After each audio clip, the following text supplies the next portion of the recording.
এক glass avocado juice সারাদিনের ক্ষুধা ক্লান্তি দূর করবে।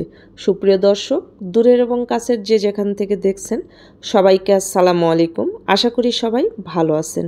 আজ আমি আপনাদেরকে তৈরি করে দেখাবো খুবই সুস্বাদু এবং মজাদার অ্যাভোকাডো জুস। এই ফলটা যদিও বিদেশি, কিন্তু বর্তমানে বাংলাদেশে অ্যাভোকাডো চাষ শুরু হয়েছে। অ্যাভোকাডো সব জায়গাতে অ্যাভেলেবল পাওয়া যায় না, তবে বড় বড় সুপার শপগুলোতে পেয়ে যাবেন। এটা মূলত বিদেশিদের একটা পছন্দের ফল, আর এই ফল দিয়ে বিভিন্ন রকম মজার মজার খাবার তৈরি করা যায়, যেমন সালাদ, স্যান্ডউইচ, জুস। তো আমি আজকে আপনাদেরকে জুস তৈরি করে দেখাচ্ছি। আপনারা যদি এই জুসটা খেতে চান তাহলে আমার এই রেসিপিটা ফলো করে একদিন তৈরি করে দেখতে পারেন। আশা করি ভিডিওটা ভালো লাগবে এবং আপনাদের উপকারে আসবে। আর ভিডিওটা যদি ভালো লাগে তাহলে শুরু থেকে শেষ পর্যন্ত দেখার অনুরোধ রইল। চলুন তাহলে কথা না বাড়িয়ে আমরা মূল রেসিপিতে চলে যাই। সুপ্রিয় দর্শক, এই অ্যাভোকাডো জুস তৈরি করার জন্য আমি এখানে নিয়েছি একটা বড় সাইজের অ্যাভোকাডো। এটার ওজন প্রায় 500 গ্রামের কাছাকাছি।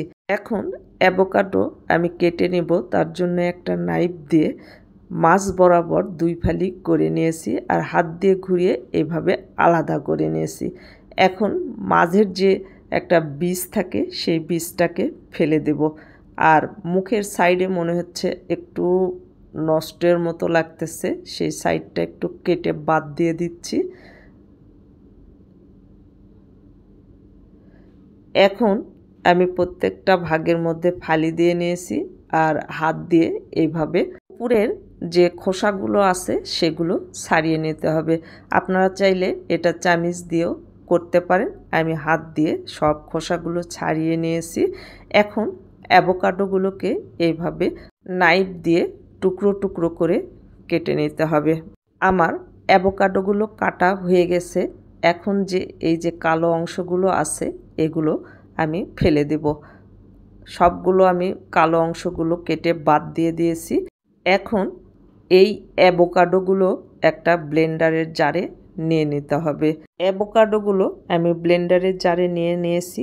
এখন এর মধ্যে দিয়ে দিব আগে থেকে জাল করা 1.5 কাপ গরুর দুধ আমি ফ্রিজে রেখে ঠান্ডা করে নিয়েছি। আর মিষ্টির জন্যে অ্যাড করে দিচ্ছি 4 টেবিল চামচ কনডেন্স মিল্ক। আপনারা মিষ্টি কতটুকু খেতে চাচ্ছেন সেই অনুযায়ী কনডেন্স মিল্ক বাড়িয়ে অথবা কমিয়ে নেবেন। আর যদি চিনি দিয়ে করতে চান সেক্ষেত্রেও কিন্তু চিনিটা অ্যাড করতে পারেন।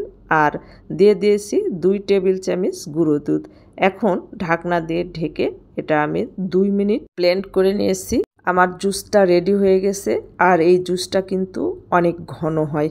এখন আমি আপনাদেরকে গ্লাসে সার্ভ করে দেখাচ্ছি যে কতটা ইয়ামি আর লোভনীয় হয়। আমি 3টা গ্লাস নিয়েছি, আর এই গ্লাসের মধ্যে আমি কিছু আইস দিয়ে দিলাম। আপনারা যদি পছন্দ করেন তাহলে আইস দিবেন, তাছাড়া দেওয়ার দরকার নেই। তাছাড়া যখন আপনারা ব্লেন্ড করবেন তখনও কিন্তু আইস দিয়ে একবারে ব্লেন্ড করে নিতে পারেন। আমি গ্লাসে ঢেলে নিচ্ছি, আর দেখেন কতটা ঘন হয়েছে। যে পরিমাণ আমি জুস তৈরি করেছি তাতে আমার 3 গ্লাস জুস হয়েছে। এটা খেতে ভীষণই মজার আর ভীষণই ইয়ামি হয়। আপনারা একদিন হলেও বাসায় ট্রাই করবেন, আর ট্রাই করলে অবশ্যই কিন্তু কমেন্টে জানাতে ভুলবেন না। উপর দিয়ে আমি গার্নিশ করে নিচ্ছি কাঠবাদাম আর পেস্তা বাদাম দিয়ে, জাস্ট দেখার সৌন্দর্যের জন্য। আপনাদের হাতের কাছে যদি থাকে তাহলে দিবেন, না হলে দেওয়ার কোনো প্রয়োজন নেই। আর দেখেন কতটা ইয়ামি আর লোভনীয় হয়েছে। এই রকম মজার মজার আর নিত্য নতুন রেসিপিগুলো যদি আপনাদের ভালো লাগে তাহলে আমার চ্যানেলটাকে সাবস্ক্রাইব করবেন, আর পাশে থাকা বেল আইকনটা ক্লিক করে রাখবেন, যেন নতুন কোনো ভিডিও ছাড়ার সঙ্গে সঙ্গে নোটিফিকেশান সবার আগে আপনার কাছে পৌঁছে যায়। আর যারা ফেসবুক থেকে দেখছেন প্লিজ ফেসবুক পেজটাকে ফলো দিবেন, লাইক কমেন্ট শেয়ার করে আমার পাশেই থাকবেন। আমার ভিডিওগুলো যদি আপনাদের এতটুকু পরিমাণ ভালো লেগে থাকে তাহলে প্লিজ একটা লাইক দিবেন, কমেন্ট করবেন আর শেয়ার করে দেবেন। আপনাদের একটা লাইক, কমেন্ট এবং শেয়ার আমাকে নতুন নতুন কাজের প্রতি আগ্রহী করে তোলে। তো আপনাদের সকলের সুস্বাস্থ্য এবং মঙ্গল জীবন কামনা করে ভিডিওটা আজকের মতো এখানে শেষ করছি। ভালো থাকবেন সবাই। আল্লাহ হাফেজ।